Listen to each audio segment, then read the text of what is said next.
be considered as a reaction to the kind of context of 18th century literature.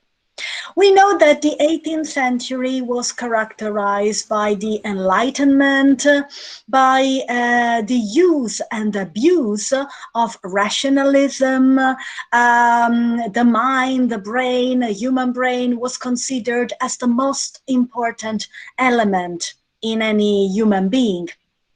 Whereas anything that was either unconscious or was connected with the darker side of the human soul was somehow neglected. So the Gothic genre was born as a reaction to the excess of rationalism. Basically, in the 18th century, we have, on the one hand, Enlightenment and the use of brain, the use of reason, and the abuse of that. And on the other hand, as a reaction, we have this kind of genre, which was not born as a literary genre, as I will show you in a minute, that wanted to go deeper into the dark side of mankind. As I said to you before, the Gothic genre was not born in literature, but it was connected with a very peculiar field, what we call the architecture of gardens, garden architecture.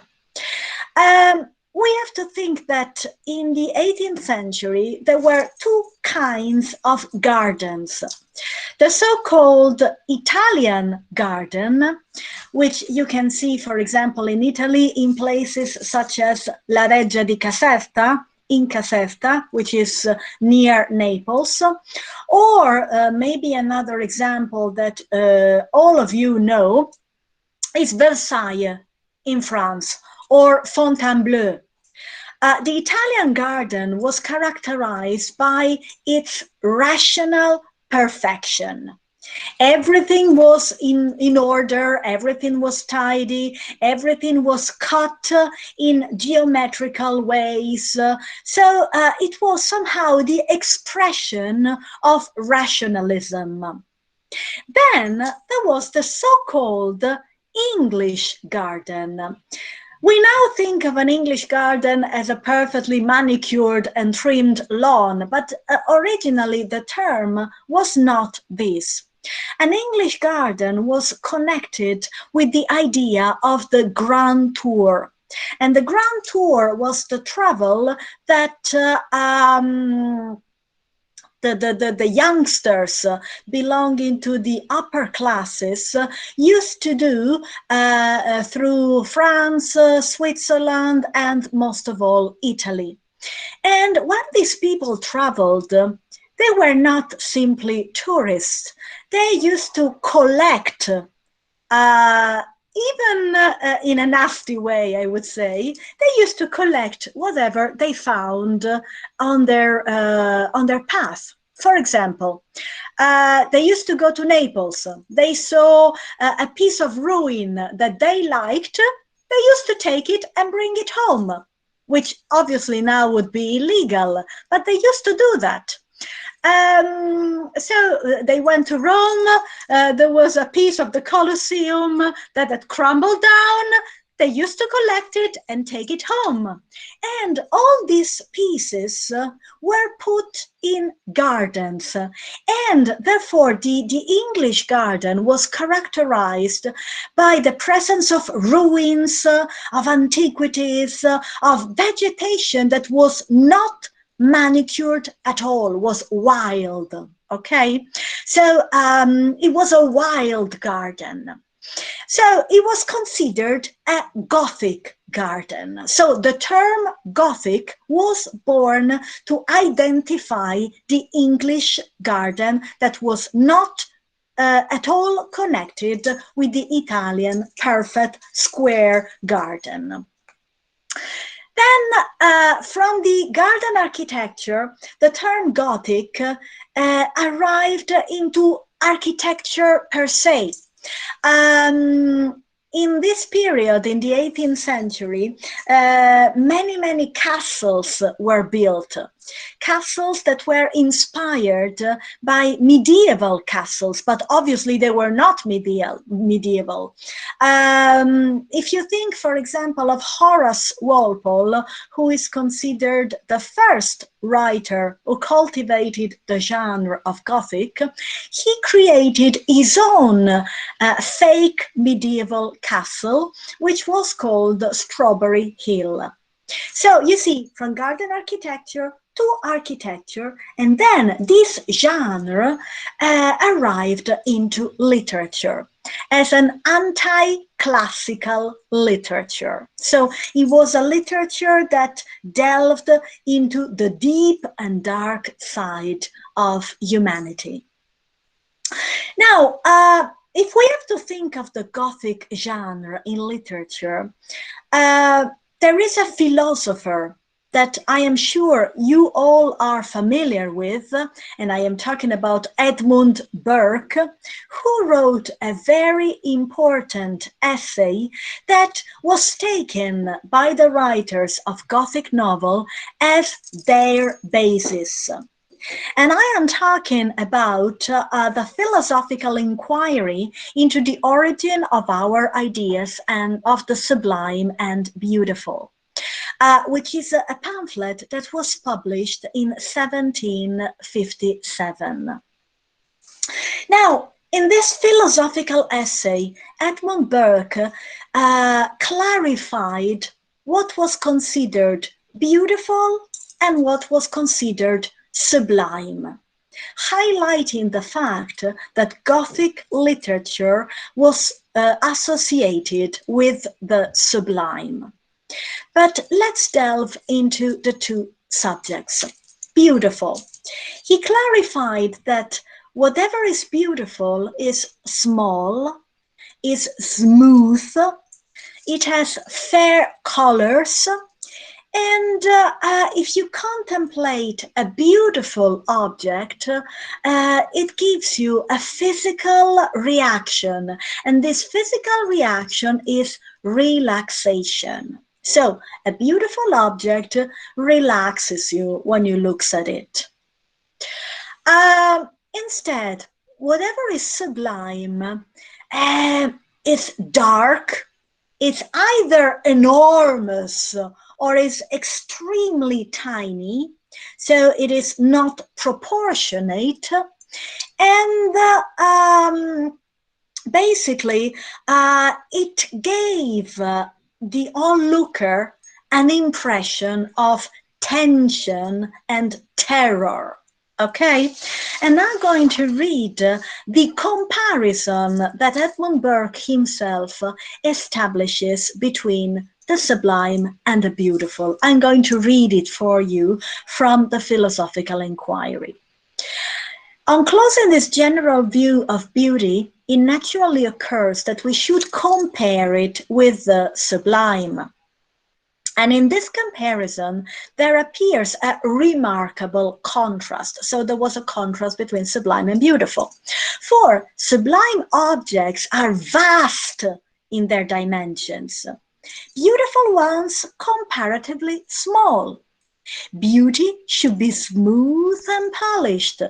The great rugged and negligent.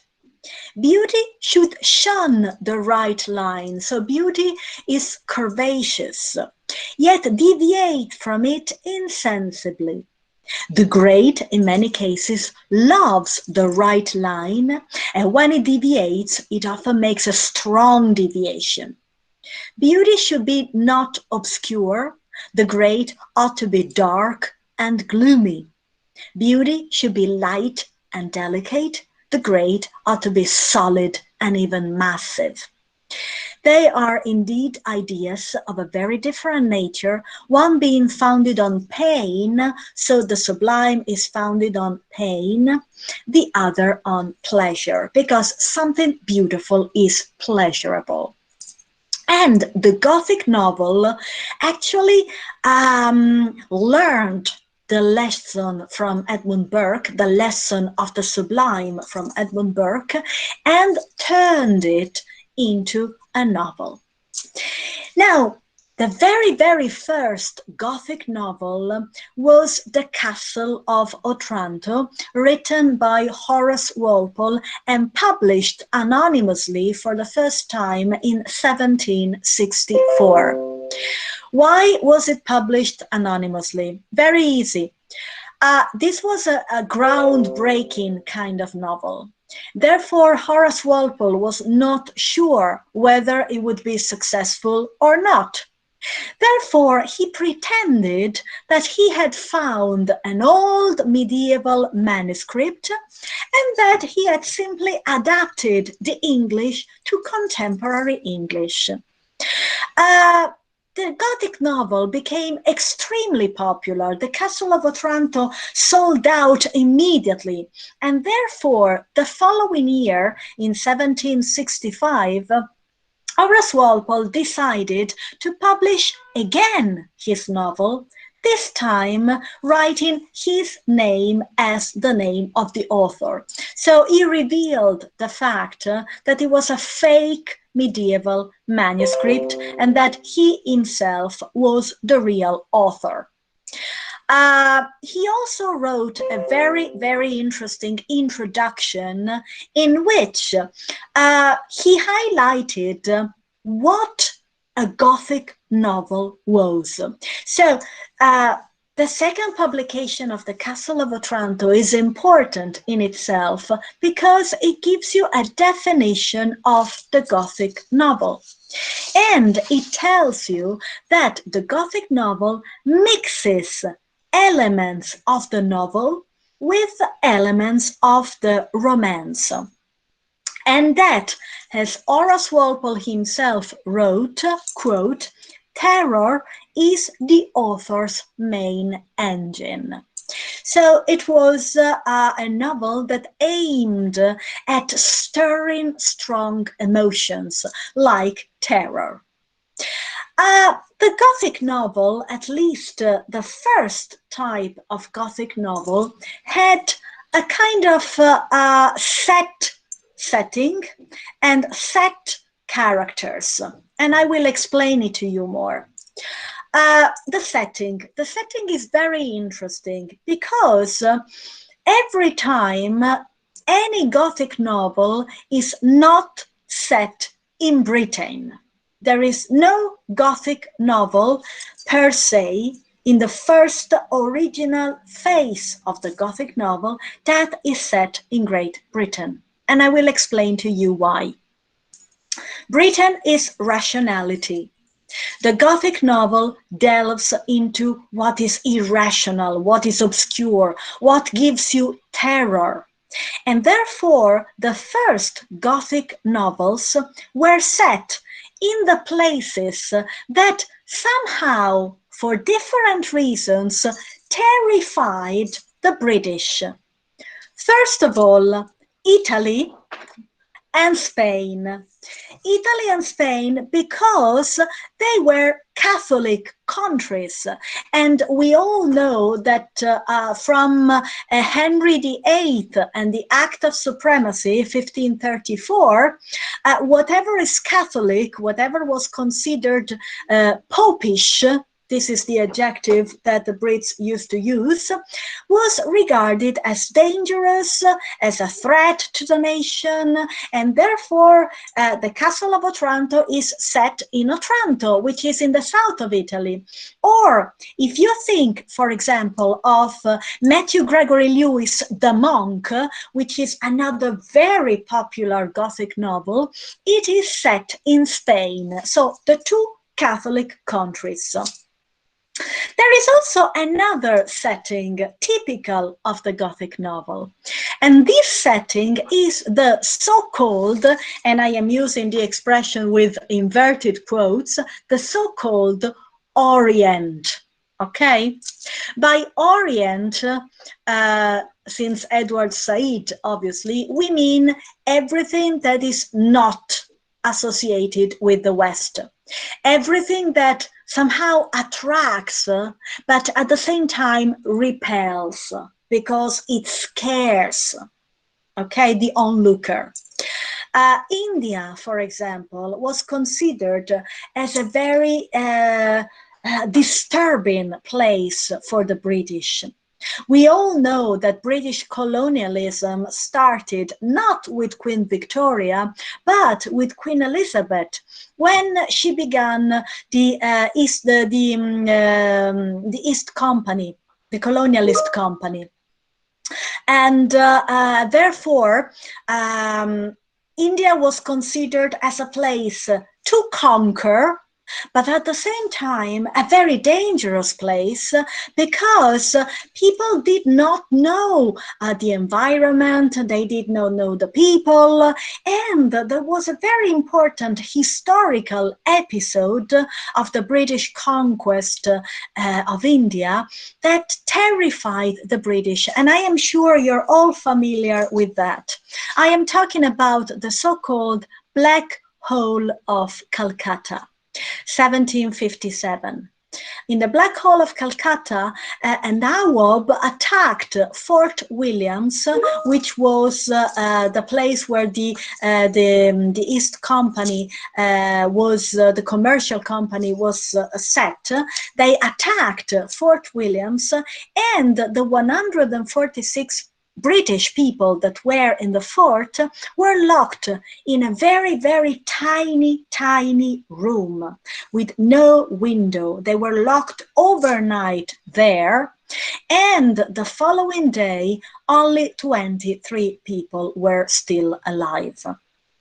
And therefore, I mean, this played a very important emotional role in the British.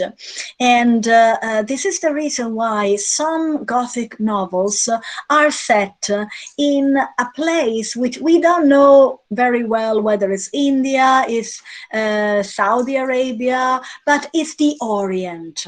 Okay, is this place far away, extremely beautiful, but extremely dangerous. And a good example of this is a novel entitled Vathek by William Beckford. So this is the setting. As far as the characters are concerned, there were also a set group of characters. First of all, the hero. The hero is the leading character. The hero has the task to save the heroine. So there is a couple. And then there is the villain. The villain, he's the one who disrupts the order and normally undermines the health and the safety of the heroine. And therefore the hero has to save her. So these are the three characters that you normally find in any Gothic novel. Okay, this is the first phase of the Gothic novel, and this first phase is important and is the beginning of the genre. Then we have different other phases of the Gothic novel, which evolves as a genre. Before going into the other phases, I want to point out one thing to you. The Gothic novel also, I mean, we know the setting, we know the set of characters, but also the Gothic novel had a very reassuring plot. Even though it seems paradoxical because terror was the object of the Gothic novel, but it was reassuring because everybody knew that there was a happy ending. So every Gothic novel has a happy ending, and the plot is always the same. Order, disruption of the order, and then going back to the order. So there is the pair, the hero and the heroine, then there is the villain that disrupts the couple, and then the villain is defeated. And also from the point of view of space, the Gothic novel, very interestingly, starts in what we would call the ground floor, okay? So the first part is on the ground floor, and then there is a descent towards hell. okay, towards the dungeons. The core of the Gothic novels is in the dungeons. So, ground floor, the dungeons, and then in the final part of the Gothic novel, you go up again to the ground floor. So it was really reassuring. It was somehow relaxing. Even in the tension that you got from reading the novel, you were relaxed because you knew that it would end well. It is the same feeling that you might experience when you watch a horror movie.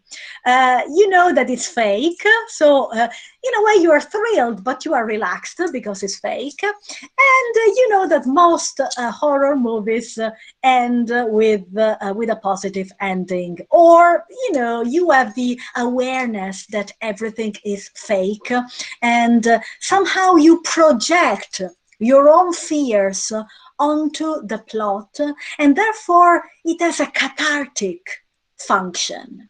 It's like the theater, it has a cathartic function. It purifies you from your fears. Okay, from Horace Walpole, we go into a second phase of the Gothic novel. This second phase has as one of the most important and leading writers, Clara Reeve. Clara Reeve is not famous now, but she was extremely famous at the end of the 18th century. And she somehow modified the Gothic plot by inserting more and more romantic elements. So romantic elements are more important in this kind of new Gothic novel.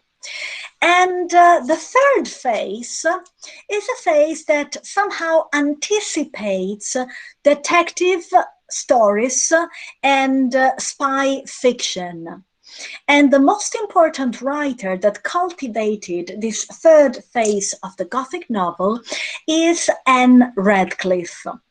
Anne Radcliffe included elements of detection inside the plots, and she somehow subverted the very idea of horror in the Gothic novel, because everything can be explained rationally. So there are no ghosts anymore, no apparitions anymore, or better, there are, but everything can be explained in a rational way. And therefore, we go from Horace Walpole to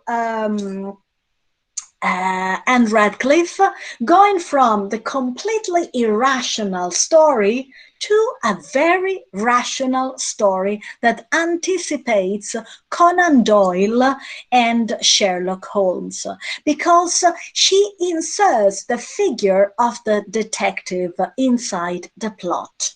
So this is very important.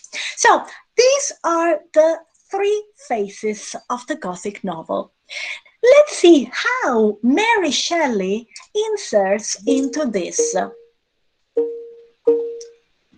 Just a second. Can you hear me? Yes, okay. Yes. So, Mary Shelley wrote Frankenstein, that you all know, in 1818, when she was a very young lady. And Frankenstein has been considered by many as a Gothic novel, but from what I told you up to now, you all realize that it is not a Gothic novel in the proper sense of the term. Why is it not a Gothic novel? First of all, there is no couple. Victor Frankenstein, yes, he has a wife, Elisabeth, but Elisabeth doesn't play an important part in the novel. She plays a very minor part, and she's also killed by the creature. So, Victor Frankenstein is alone. There is no heroine. Then, the setting. The setting of Frankenstein is not exotic and not located in a Catholic country. Actually, part of Frankenstein is in Switzerland, part of Frankenstein is in Germany, part of Frankenstein is in England, in Ireland, but there is no Orient and there is no Spain. Italy is hinted at, but it's not that important. So the setting is different. There is also the North Pole. And we will go back to the North Pole because the North Pole can be considered sublime. And therefore, this is an element that could connect Frankenstein to the Gothic novel. But let's go back to the characters. So, no couple, villain. In Frankenstein, it is very difficult to identify the villain. Who is the villain in Frankenstein? Is the villain the doctor because he violated the boundary between death and life? Is the villain the creature because he actually kills many people in the story? But we all know that the creature was not bad originally, he was good. The creature incidentally is also vegetarian, he doesn't kill animals to feed himself. So he has a gentle soul. He became a monster just out of a reaction because he was considered a monster by ordinary people, and therefore he ended up behaving as such. So this is also important. The villain may be science. Science actually could be considered as the real villain of the story.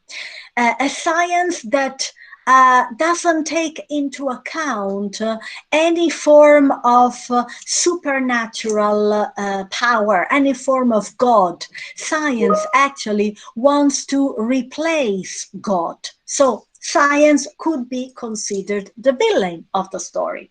So there are many elements that persuade us to view Frankenstein not as a typical Gothic novel. Yet, as I mentioned before, there are some Gothic elements. When I told you about the essay by Edwin Burke, a philosophical inquiry into the origin of our ideas of the sublime and beautiful, I told you that whatever is sublime is big, is massive.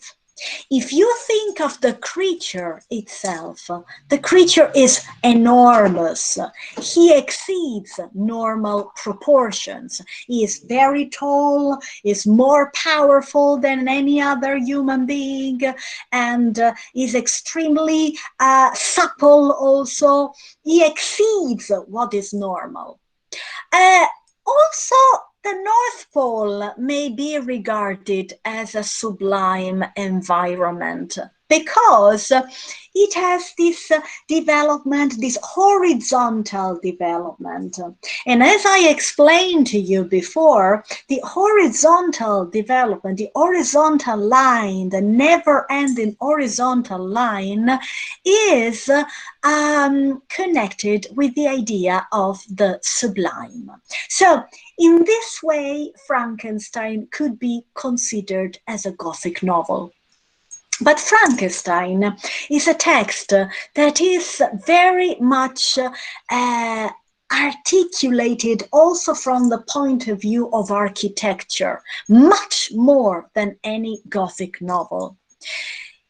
If you have read Frankenstein, you will realize that this novel somehow is constructed through three levels corresponding to the three narrators of the story. So there is a descent which somehow connects it with the descent that I told you about, talking about the Gothic novel. The novel begins at the ground floor, we can say, at the level of reality, with Walton, who is the explorer, who describes his expedition to the North Pole. Then when the narrator changes and we have Victor Frankenstein as a narrator, we plunge a little bit and we go down one level. And we go to the level of possibility, of probability. Okay? This is important. In Mary Shelley's time, people actually believed that you could reanimate a dead body. There were real experiments that were made by an Italian, Giovanni Aldini, who actually went to the prison of Newgate and tried to reanimate the corpse of a man that had just been sentenced to death. So he was dead, he applied some electrodes, and the body had started to shake, and the lids opened again. So there were experiments in this direction. So from the level of reality, we go into the level of possibility with Victor Frankenstein's narration. Then we go down another level, which is the level of the impossibility. It's like a descent into hell. And this is when the creature itself speaks. And this is important. This is impossible. We know it's impossible. The level of possibility is Victor's level, but having a dead body, reanimated dead body that speaks and tells his own story is absolutely impossible. So we see, we go down, but we never go up again. And this is a major difference between Frankenstein and a Gothic novel. As I told you, Gothic novel, ground floor, dungeons, ground floor. Here in Frankenstein, you just go down and down and down, never to go up again. And this is what really terrifies the reader. Now we have 6 minutes, and very briefly I will give you some glimpses of the American context, which is also connected with Frankenstein, because I don't know whether you know it, but one of the sources that Mary Shelley used for Frankenstein is a text entitled Villain or Transformation by Charles Brockden Brown, who was an American author. Charles Brockden Brown actually had an epistolary relationship with William Godwin and Mary Wollstonecraft, Mary Shelley's parents. So there was a connection between Charles Brockden Brown and Mary Shelley. And Charles Brockden Brown wrote this novel, which is quite disturbing, Villain or Transformation, in which there is the character of a monster, like The Creature by Mary Shelley. But Charles Brockden Brown is just the first one who started this kind of genre in the States. The most important writer who cultivated the Gothic genre in the States is Edgar Allan Poe, and I am sure you're all familiar with him. You're probably familiar with the story entitled The Black Cat, but there are many other stories by Edgar Allan Poe that actually terrify the readers.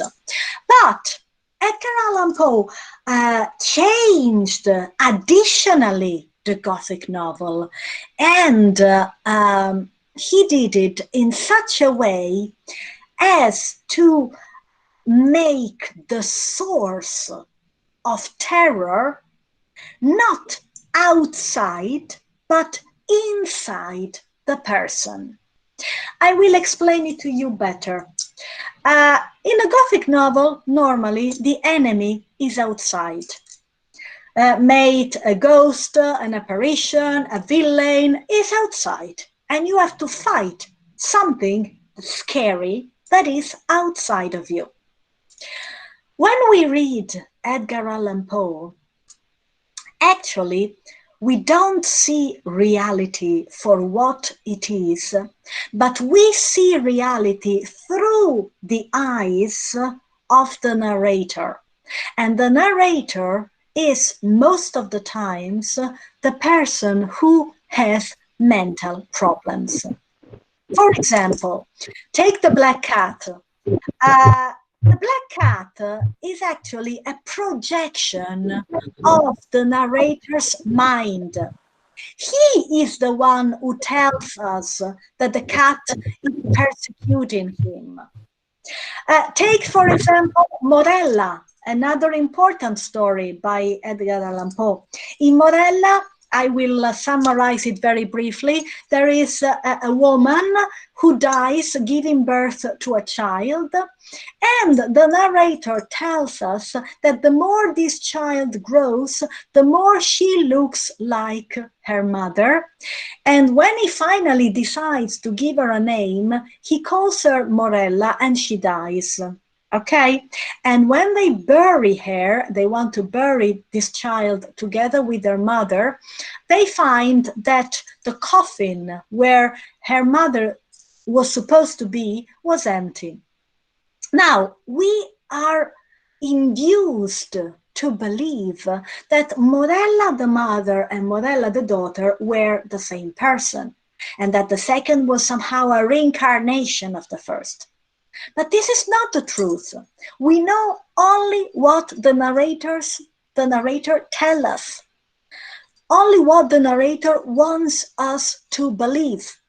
In truth, maybe there was no similarity at all between the mother and the daughter. In truth, maybe the wife was not dead. She has simply deserted her husband. So the horror is in the mind of the narrator. And this is the most important change by Edgar Allan Poe to the genre of the Gothic novel. So the terror is no longer outside, but it is inside. And this is also in connection with the first psychoanalytic studies which were carried out in the 19th century.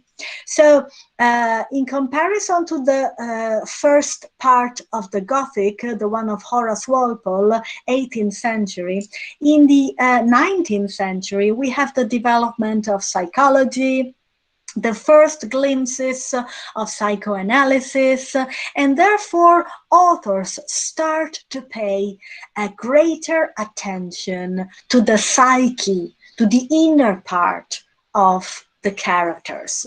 And this is exactly what Edgar Allan Poe does. And this is why he is so famous.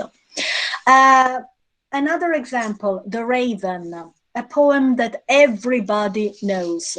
In The Raven, there is a student who has lost his beloved Lenore. At night, there is a storm outside. He hears something at the window. He opens the window, and the raven comes into his room. And whatever question he asks, the raven replies, nevermore, nevermore, nevermore. But probably, if we think rationally, the raven went inside just because he was scared, just because there was a storm outside, not for other reasons. And probably he was trained to say only nevermore, nevermore, nevermore. But the student who has lost his beloved Lenore keeps asking him questions that are more and more serious. Will I ever see my beautiful Lenore again? Because he knows that the answer will be nevermore. So in a way, it is a kind of self-torture that the narrator inflicts to himself. Okay, so I think I've ended my 45 minutes, and I'm here for you if you have any question whatsoever. I hope you enjoyed it. So before, ma'am, we take questions, I'd like to thank you once again, and hope to get your cooperation in times to come, and we are going for a webinar soon. Good, good. I will be delighted to join you. Yeah, ma'am, and I think, ma'am, thank you once again for this brilliant talk. And it seemed to me that was of 5 minutes. Okay, so it was of 45 minutes, but it seemed to me and the participants, as the comments they are commenting on the comment section. So it seemed to me that it was of 5 minutes, not of 45 minutes. So it would have been better if we.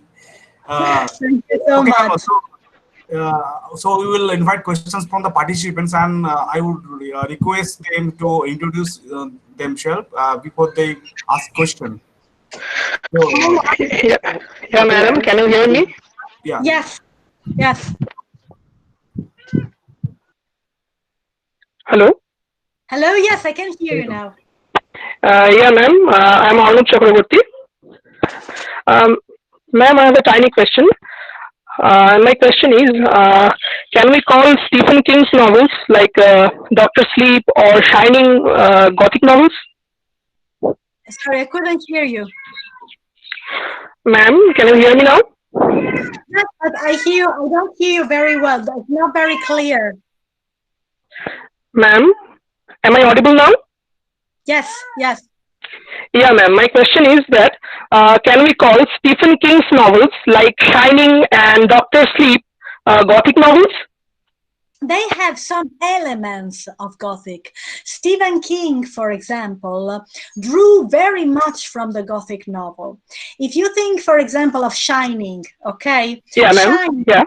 Shining is set, like Frankenstein, is set in the mountains where there is snow, there is no other people, and there is this vast extension where nothing else is visible. Okay, so Stephen King used some examples taken from Edwin Burke, The Sublime and the Beautiful, for sure. Yeah. But we cannot consider Shining a Gothic novel for the very reason why we cannot consider Frankenstein a Gothic novel. There are some elements, but not all of them. So, Okay, ma'am. Understood. for sure there is a connection, but we cannot consider it a Gothic novel per se. Okay, ma'am. Understood. I have no further questions right now. Thank you. Hello, ma'am. Am I Hello? audible? Ma'am, hello. Yes, you are. Am I I hear audible, two ma'am? people at the same time. Hello, ma'am. Yes, good morning. Good afternoon, ma'am. I'm Elisabetta Chakravarti. Am I audible? Yes. yeah, yeah. Ma'am, I have a question. Ma'am, the Gothic genre, it's often seen as an expression of suppressed and even subverted female sexuality. Would you like to comment on that? I couldn't hear you well. It's an expression of? Suppressed and even sometimes subverted female sexuality. Would you like to comment on that? I couldn't hear you. Could you please, because I think that some other microphones are on, and therefore there is an interference. Should I repeat? Yes, please. Then sometimes the Gothic genre, the Gothic novels, are seen as an expression of suppressed and subverted female sexuality. Would you like to comment on that? Oh, absolutely, absolutely, absolutely. If you think, for example, of The Monk by Matthew Gregory Lewis, the Gothic novel expresses also anxiety because women were starting to claim rights. And therefore, women are considered as villainess many times. In The Monk, for example, there is Matilda, who is a character, and she acts as a temptress for the monk. Okay, so the element of sexuality, especially women's sexuality, is regarded as a potential threat because women did not conform to what was expected from them. And the sexual element is also present in the first part of the Gothic novel. Take, for example, the Castle of Otranto. The villain always wants to sexually assault the heroine, and therefore the hero has to rescue her. Yes, definitely. The sexuality and the sensuality is also connected with the Orient, with Italy, with Spain, with anything that is not British and rational. Thank you very much for the question. Very good. Thank you. Hello, ma'am. Hello, ma'am. Yes. Hello, ma'am. Am I Hello, audible? I'm Swastik Basu from MIDNAPORE College. Am I audible? Yes, you are. Yeah. Good morning, ma'am. I have a question that is there any kind of moral lesson in Gothic novel, or it's just for the sake of a different taste of entertainment? Okay. In the real Gothic novel, there is a moral lesson. The moral lesson is whoever is good will always be rewarded, and whoever is bad will always pay. As I told Yeah. you, it is a very comforting kind of novel because there is always a happy ending. Therefore, there is a moral lesson. The moral lesson Yeah. becomes more difficult to identify in other novels connected with the Gothic genre, such as Frankenstein. In Frankenstein, it's very difficult to find one moral lesson. There are many moral lessons. One moral lesson could be if you act badly towards other people, if you're not kind, then you may Yeah. turn other people into monsters. Or another moral lesson could be there is a limit to human knowledge and human science. If you go beyond that limit, you may generate monsters. So there are many more moral lessons and more nuanced. Thank Okay. you. Thank you, ma'am. Thank you so much. Hello, ma'am. Am I audible? Hello? Yes. Hello, ma'am. Am I audible? Yes, you are. Good morning, ma'am. I'm Motisha Devari from MIDNAPORE College. And my question was that can we consider the detective novels as Gothic novels, as because there are few features we can find out they are the same, but some features are not. So can we call them as Gothic novel? Yeah, okay.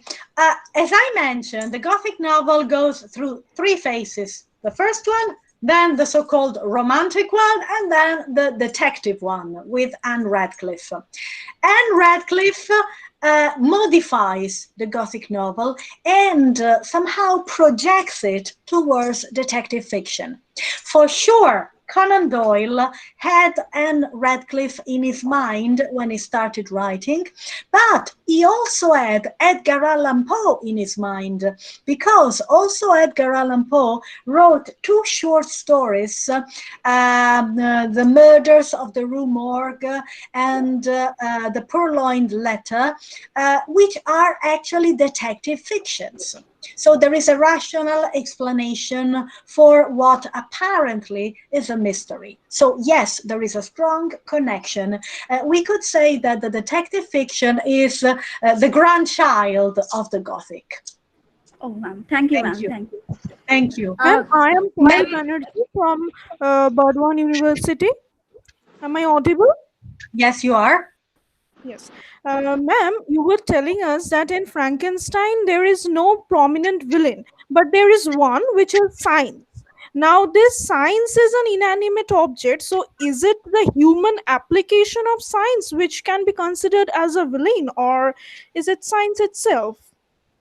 Well, science in itself doesn't exist unless there is a man that uses it. So science, the use of science by men is what turns it into a villain, because science could be used, for example, to invent a new treatment, like in our case now with coronavirus. Science could be used to heal. In this case, science is used as an instrument by Victor Frankenstein to satisfy his ego, is self, because he wants to be the best scientist. He wants to go beyond the very limit of science. So science becomes the villain because of the use that men does of science. Yes, thank you. Thank you. Good morning, ma'am. Am I audible? Yes. Yeah. So I don't have a question per se, but it's more of a view that I would like to share with you. That is, ma'am, you said that in the first phase of the Gothic fiction, all of these incidents, the plot of the story would undertake far away from England in the mysterious Orient or in certain parts of Europe. I would like to point out here, ma'am, that another very famous text in English in literature, which is sometimes also covered under Gothic literature, which is Dracula. It, very interestingly, the entire mystery, it follows an opposite pattern where it travels from Romania, from Transylvania, sorry, which is a very obscure part of Europe, to England. Yes, I will expand on this. First of all, with Dracula, we are at the end of the 19th century. So the Gothic novel is in the 18th century. So it's 100 years away from the 140 years away from the original Gothic novel. Then in Dracula, actually, this is one of my theses.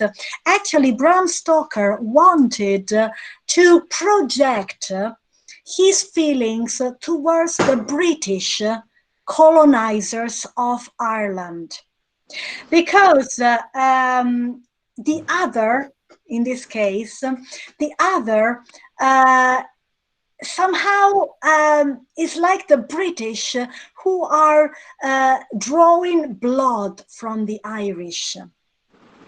So it is also a reflection of colonialism, but in a different way, and taking into consideration the fact that Bram Stoker was not British, but he was Irish.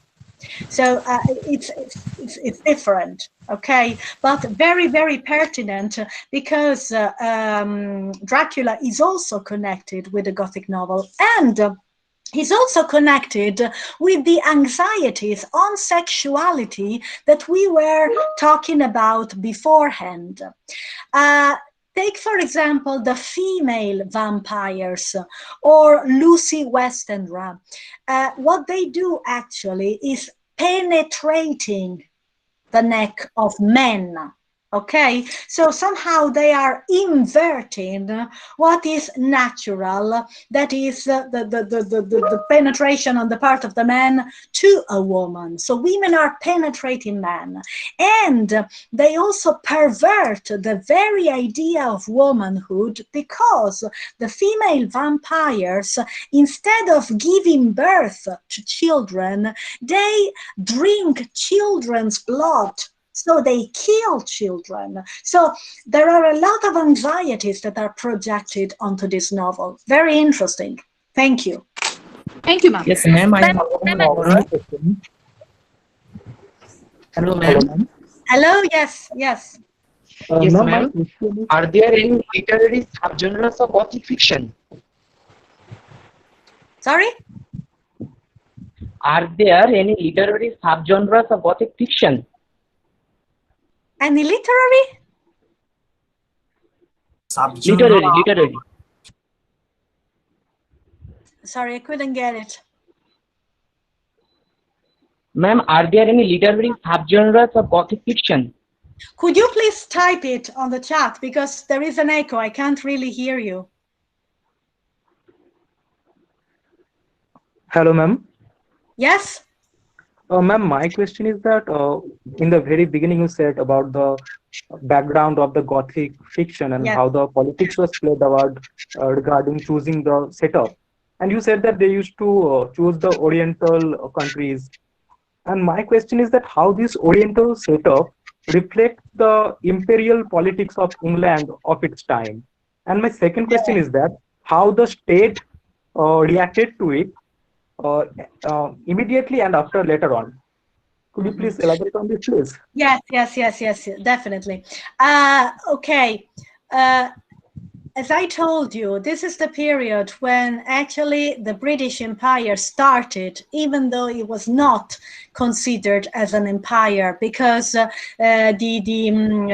East Company was a commercial company, okay? But it was clear that they wanted to dominate and they wanted to expand. So they chose the so-called Orient, India, Saudi Arabia, this area, because these were fascinating places for them. They were different, they were so-called exotic, but they were also lands that scared them, because it was very difficult for them to penetrate these lands, because obviously people didn't want to be subjugated, okay? So the Gothic novel reflects this allure of the Orient, and at the same time the fear that the Orient would not be easy to conquer, okay? Now, I am reading the question, literary subgenre of Gothic fiction. Yes, there are literary subgenres of Gothic fiction for sure, but more than subgenres, I would talk about filiations of the Gothic fiction. So the detective stories affiliation of the Gothic fiction, also the spy stories, the vampire stories, and the whole of the British literature of the 19th century is actually pervaded by that. Think of Coleridge, for example. Think of the Rime of the Ancient Mariner, for example. The Rime of the Ancient Mariner, even though apparently it speaks of an exploration, is actually a Gothic text, because there are spectral creatures, there are symbols all over the place, so there are a lot of connections stemming from the Gothic novel. Think also of Percy Shelley. Percy Shelley wrote a play when he was in Italy entitled The Cenci, which he published in 1820, if I'm not mistaken. And here he also manipulates the story, which is an actual real story of an Italian family where a father abused his daughter, and his daughter took her revenge on him and killed him, and transforms this story into a Gothic plot. So there are 50 million filiations, because the Gothic novel was born as a novel, but as I explained to you, there are Gothic poems, the Rime of the Ancient Mariner, Gothic theatrical texts, the Cenci, and many more, many more. Hello, ma'am. Hello, ma'am. Am I audible? Yes, you are. Ma'am, I am Srijan Chatterjee. I have a question that can we address William Shakespeare's Macbeth or Sophocles' Oedipus King as Gothic fiction? Because there are, as you said, there are anxiety or ghost or witch. Yes, yes. Obviously, it's not just the anxiety that I would like to connect, but the idea of catharsis, purification. This is important. A play by Shakespeare or a play by Sophocles had as a primary goal the one to purify the soul of the onlooker, because you projected yourself onto the characters on stage. And therefore, at the end of the play, you were purified. Okay? This is exactly what happens in a Gothic text. In a Gothic text, we have exactly this. You read it, you cast all your fears onto the paper, and therefore, at the end of it, you are more relaxed. I am seeing now, yes, eco-Gothic is also interesting. There is a question here talking about the idea of eco-Gothic. An eco-Gothic novel that I can think of is The Last Man by Mary Shelley. In The Last Man, there is something that is very similar to what is happening at the moment with the coronavirus. There is a virus that somehow punishes mankind because mankind is taking advantage of nature, is exploiting nature. And therefore, this virus kills only people while nature blooms and animals thrive. So this is important. Yes, eco-Gothic is very, very interesting. And also there is another novel by Jack London entitled The Scarlet Plague, which is exactly the same thing. Is even set in the same year as Mary Shelley's The Last Man, which is 2073, in the future, even from now. So yes, eco-Gothic is important.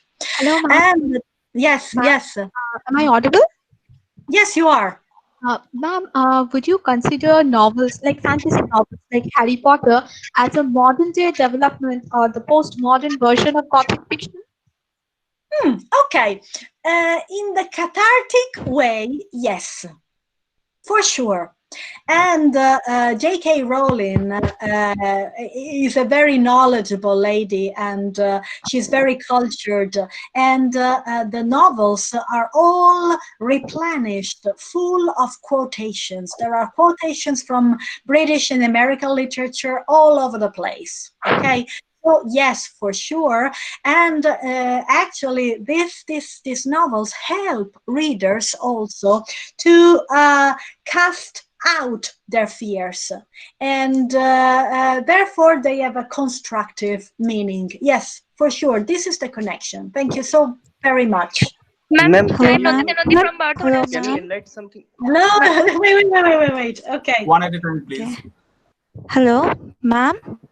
Just a second. I'm reading in the comment about the end, the end of Frankenstein. The end of Frankenstein is not the stereotypical happy ending. That is why also Frankenstein cannot be considered as a Gothic novel. There is no happy ending in Frankenstein. Victor dies, the creature probably dies, and Elizabeth is dead. So there is no happy ending. So it's not a Gothic novel for this very reason. Okay? Ma'am, yeah. am I audible? Ma'am, yes. I'm Nandita Nandi from Bardham University. Ma'am, can we consider William Faulkner's The Sound and the Fury or Charlotte Bronte's Jane Eyre as Gothic novel? Okay. Right. There are connections. Actually, the Gothic novel had so many followers, and it was appreciated by so many readers that for sure there are references there. I will give you another example. There is a writer that normally is not associated at all with the Gothic genre. That is Jane Austen. Pride and Prejudice, Emma, and so on and so forth, Sense and Sensibility. She's normally associated with novels dealing with feelings, okay? But even Jane Austen wrote a novel that is Northanger Abbey, in which she had to grapple with the genre because it was so important that she could simply not ignore it. So the Gothic novel is seminal, for sure. Thank you, ma'am. Thank you. Sure. Ma'am, can I ask another question? Please? Ma'am. Yes. Hello. With the novel, ma'am. Yes, I'm Pranama Dev from. At the same time. Okay. Hello, ma'am. Okay. Yes, Am I hello. audible? Yes. Yes, I'm you are. from Pranama Dev from Vishwabharati University. Ma'am, can you just elaborate a little more on the role of gender in the Gothic novels? How the role of gender plays its role in the Gothic novels? Okay. Gender. Let me think of a Gothic novel. We saw. Okay, right. Another novel that is associated with the Gothic genre is a novel that all of you know, The Strange Case of Dr. Jekyll and Mr. Hyde. Okay, you all know it. because it's so popular, it's so famous Stevenson novel. Okay, well, genre is extremely important in this novel because, first of all, apparently there are no women in the plot. The only women that you see in the plot are those that are killed by Mr. Hyde. So no women, no main leading characters as women. But many scholars have highlighted the fact that Mr. Hyde could be the female part of Dr. Jekyll, and therefore Dr. Jekyll and Mr. Hyde is a novel that questions the very idea of manhood. Why do these scholars say that Mr. Hyde is the female part? First of all, because in the novel, Mr. Hyde is described as the minion of Dr. Jekyll, okay? As if there was some kind of homoerotic relationship between the two. And Mr. Hyde normally is attributed all the characteristics that are female characteristics. If you reread the novel, you will see that Mr. Hyde tidies up the place, cleans it, and this is the same for Dracula, incidentally. If you think of the beginning of Dracula, when Harker is in Transylvania, Dracula cooks for him, cleans his place, looks after him. So the roles, the gender, the stereotypical gender roles are always puzzled in Gothic novels to reflect the anxiety that society had towards fixed roles in a period when suffragettes were trying to claim their rights, when women wanted to work, when divorce also was introduced in England, whereas beforehand women could not divorce. So this is very interesting. Yes, yes. Ma'am, can I ask another question? Yes. Hello, ma'am. My question is, another question is that as we know that literature always have great impact on culture, especially on music, drama, etc. So I want to know that Gothic fiction, did Gothic fiction made some impact on the genre of music? Okay, yes. If you think, for example, of Gothic metal, for example, Gothic metal is influenced by Gothic fiction. And I will tell you something that will shock you. I am a big fan of Metallica, the metal group. And in Metallica, there are a lot of references to Gothic fiction. For example, there is, or Iron Maiden, the Rime of the Ancient Mariner. So even music has been influenced very much by Gothic fiction. Yes. Now, I am reading in the comments something about Dickens. Actually, what Arnab Chakraborty is saying is not entirely true, because Charles Dickens started off as a typical writer of, didactic novels. Take, for example, Oliver Twist, David Copperfield, and so on and so forth. But towards the end of his life, he diverted towards Spiritism because his son died, and therefore he embraced the occult, for example. The novel that he left unfinished, The Mystery of Edwin Drood, is actually a Gothic story. So he ended up with a Gothic nuance in his works. Yes. Ma'am, Pyle, I have another question for her. Yes. Ma'am, the adventure novels which arose in the early 19th century, they are mostly set in the other places like the forest of Amazon or the African forest, like the Lost World by Conan Doyle or King Solomon Mines. Can there the uncanny feeling, or the uneasiness can be considered as something which arose from the Gothic idea? I think actually that both the Gothic and the novels you mentioned stem from something that is deeper than the Gothic, that is our fear for what is different.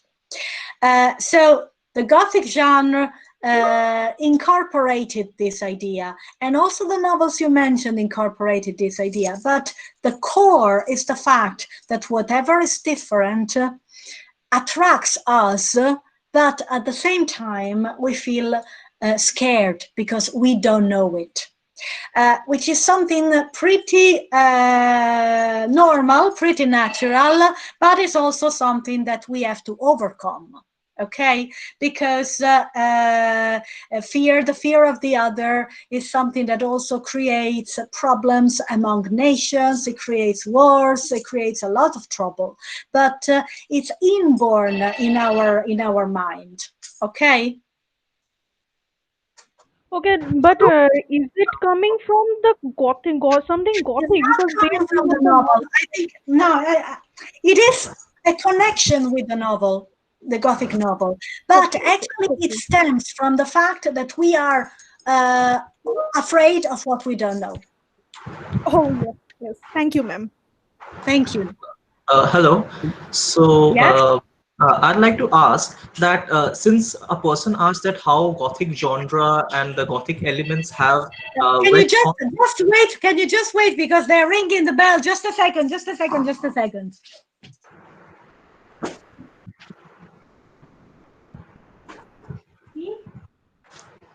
Sì, guardi, io sto facendo una lezione in questo momento, non può tornare fra una mezz'ora, no, vero? Sì, sì.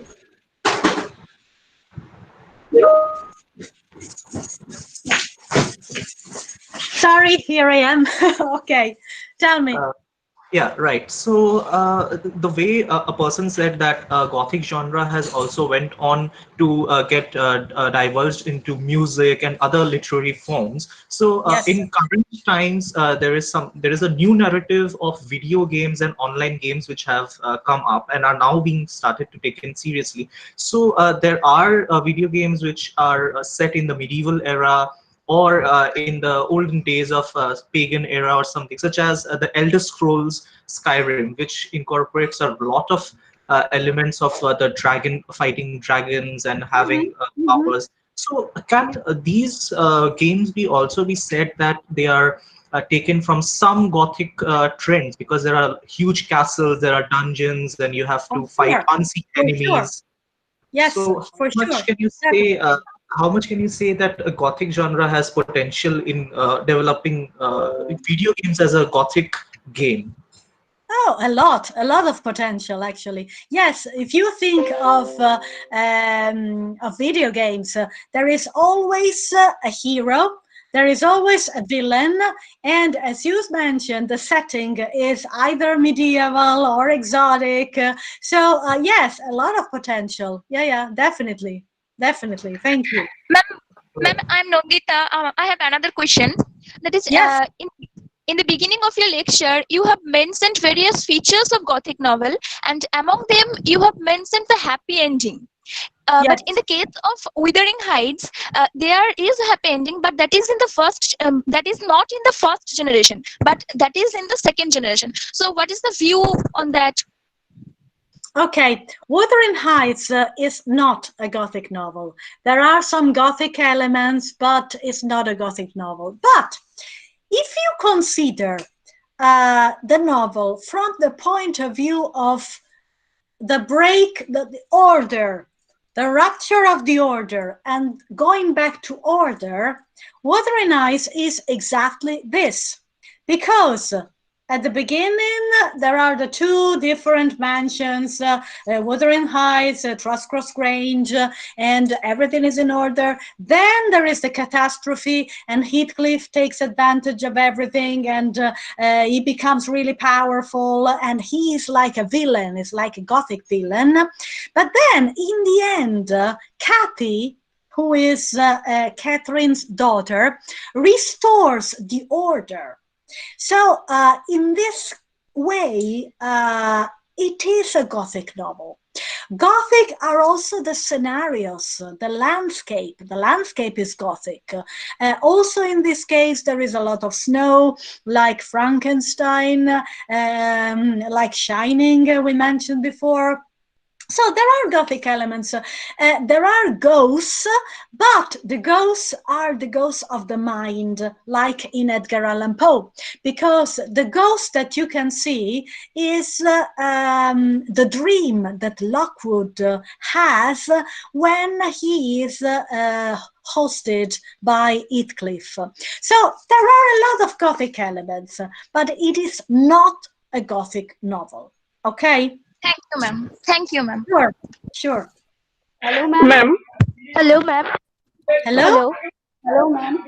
Yes. Ma'am, I'm Nasreen from MIDNAPORE College. I really enjoyed your session today. Thank you very much. My question is, what are the features of a Gothic novel which makes it unique and different from other genres?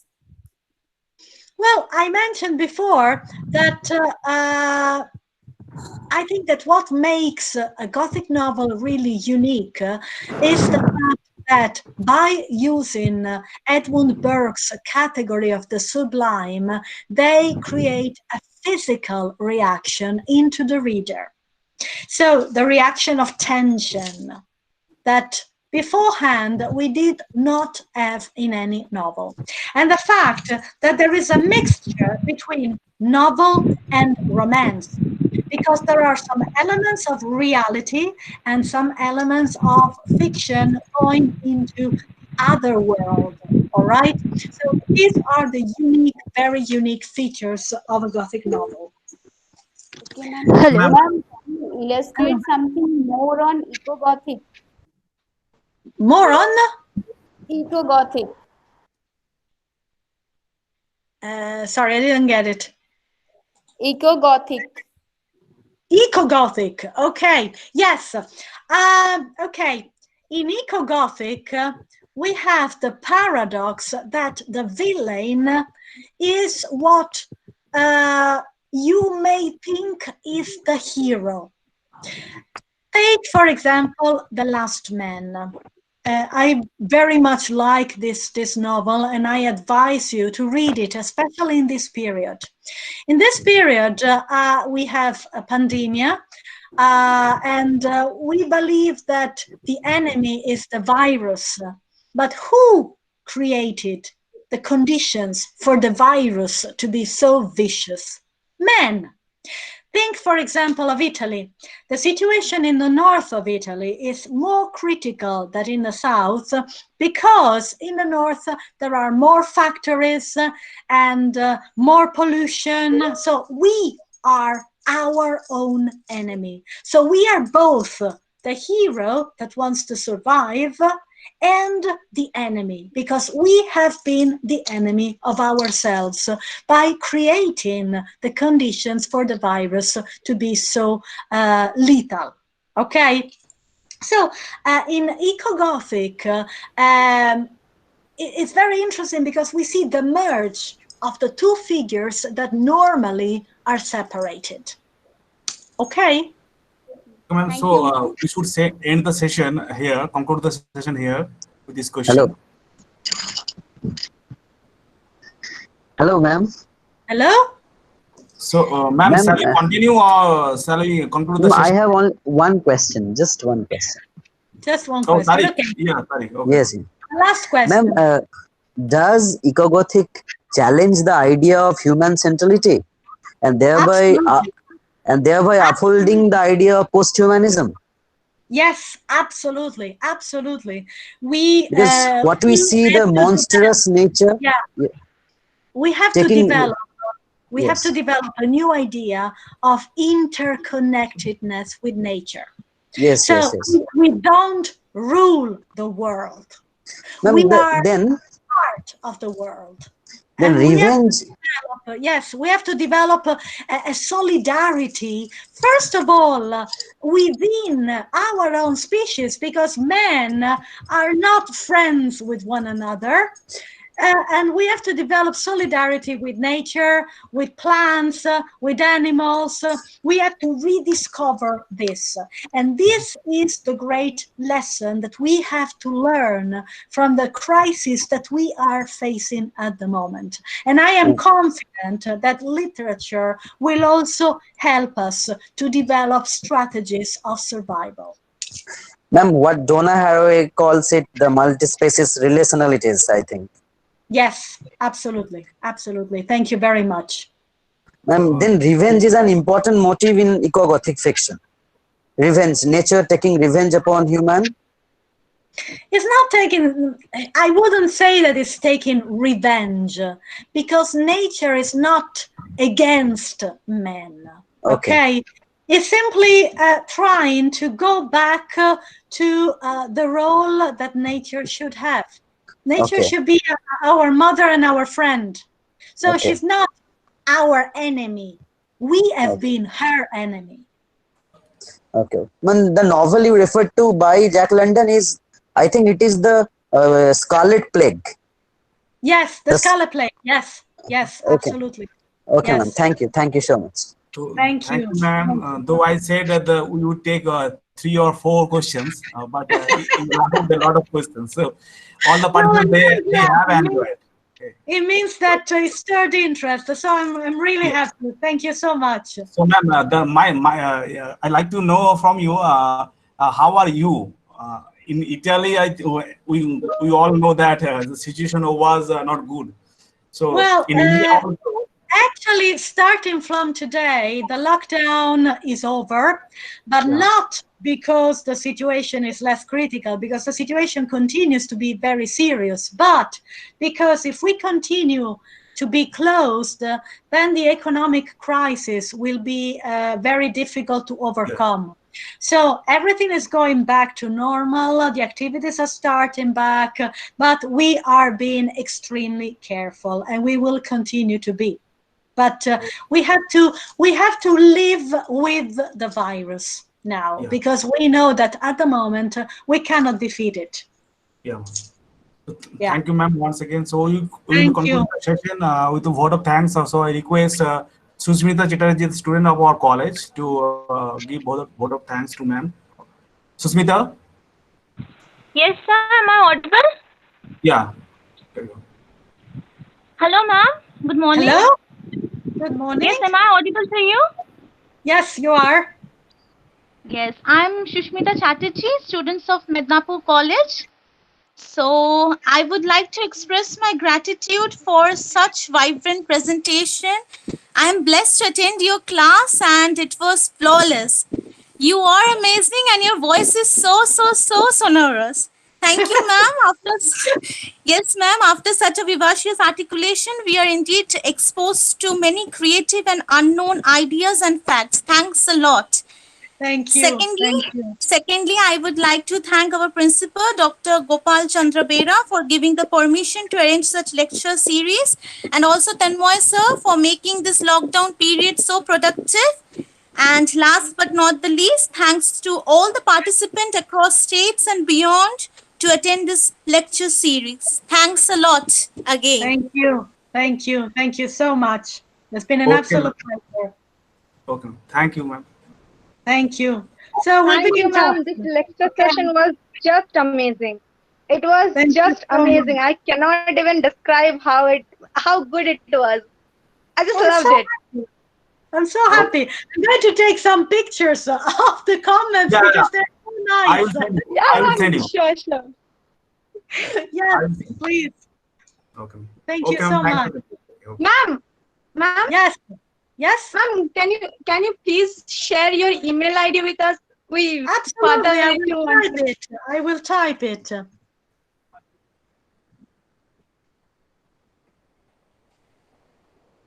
I'm doing it right now. There it is. Okay. Yes. Thank you so much, ma'am. Thank you. Thank you. It's been my pleasure. My Bye-bye. pleasure. So, bye-bye. Bye-bye.